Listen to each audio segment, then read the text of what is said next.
அப்புறம் சோகமா இருக்க?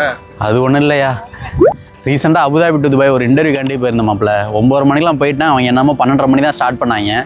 சரி ஓகே அப்படின்ட்டு இன்டர்வியூ எடுத்தாங்க. நானும் அட்டன் பண்ணேன். கொஸ்டின்ஸ்லாம் கேட்டாங்க. நானும் எல்லாத்துக்கும் ஆன்சர் பண்ணேன் மாப்பிள்ள. ஆன்சர் பண்ணதுக்கப்புறம் 10 days ப்ரொவிஷனல் பீரியட் இருக்குது. அந்த 10 days கம்ப்ளீட் பண்ணால் உங்களுக்கு ஆஃப் லெட்டர் ப்ரொவைட் பண்ணுறோம் அப்படின்னு சொன்னாங்க.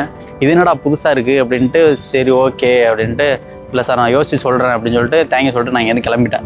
நமக்கு இங்கே யூஏயில் தெரிஞ்ச மாப்பிள்ள ஒருத்தன் இருக்கான். உடனே அவனுக்கு கால் பண்ணி பேசினேன். மாப்பிள்ள இந்த மாதிரி இப்போ 10 days ப்ரொவிஷனல் பீரியட்னு சொல்கிறாங்கடா, என்னடா பண்ணுறது அப்படின்னு சொல்லி கேட்டேன். அவன் என்ன சொன்னானோ, உனக்கு கையெடுத்து கும்பிட்றேன், ஒழுங்கா நீ எங்கேருந்து கிளம்பி வந்துரு, அந்த வேலையே வேணாம் அப்படிங்கிற மாதிரி சொல்லியிருந்தான். ஏன்டா என்னாச்சுடான்னு கேட்டதுக்கு, இந்த மாதிரி தான்டா நானும் ஒரு கம்பெனியில் 20 நாள் ப்ரொவிஷனல் பீரியட்னு சொன்னாங்கன்னு சொல்லிட்டு நானும் வேலை கிடச்சின்னு சொல்லிட்டு ஜாயின் பண்ணிட்டேன்டா.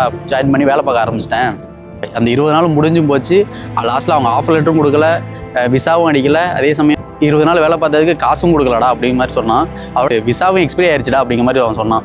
அதோட என்னடா இது இப்படிலாம் நடக்குதா அப்படிங்கிற மாதிரி இருந்துச்சு. இதில் என்ன காமெடினா, ஒரு இன்ஸ்டாகிராமில் ஒருத்த வீடியோ போட்டிருந்தான் மாப்பிள்ள, இது மாதிரி இந்த இடத்துல இன்டர்வியூ போயிட்டு இருக்கு, போய் அட்டன் பண்ணுங்க அப்படிங்கிற மாதிரி சொல்லியிருந்தான். அதை நம்பி நானும் போயிருந்தேன் மாப்பிள்ள. நான் போனதுக்கப்புறம் தான் தெரியுது, மாதிரி 10 days ப்ரொவிஷனல் பீரியட்னு சொல்லி பழையாங்கி விட்டாங்க என்னைய. என்ன என் மாப்பிள்ளை இது மாதிரி சொன்னான், அதனால ஓகே அப்படின்னு எனக்கு தெரிஞ்சிருச்சு. இதுவே தெரியாமல் ஊர்லேருந்து புதுசாக வந்து இன்டர்வியூ அட்டன் பண்ணி இந்த மாதிரிலாம் போயிட்டு ப்ரொவிஷனல் பீரியட் அப்படின்னு என்ன ஏதுன்னு தெரியாமல் போயிட்டு அட்டன் பண்ணி மாட்டிக்கிட்டாங்க. என்ன பண்ணுறது, அஸ் பை எக்ஸ்பைரி ஆகி இது மாதிரி தான் பிரச்சனை நடக்கும். அவங்க என்ன பண்ணுவாங்க, அவங்கலாம் இது மாதிரி தான் நடக்குது. விட்றா அவங்கள பார்த்துக்கலாம். ஆமாம், என்னத்தை பார்த்துக்கிறது, நம்ம போ.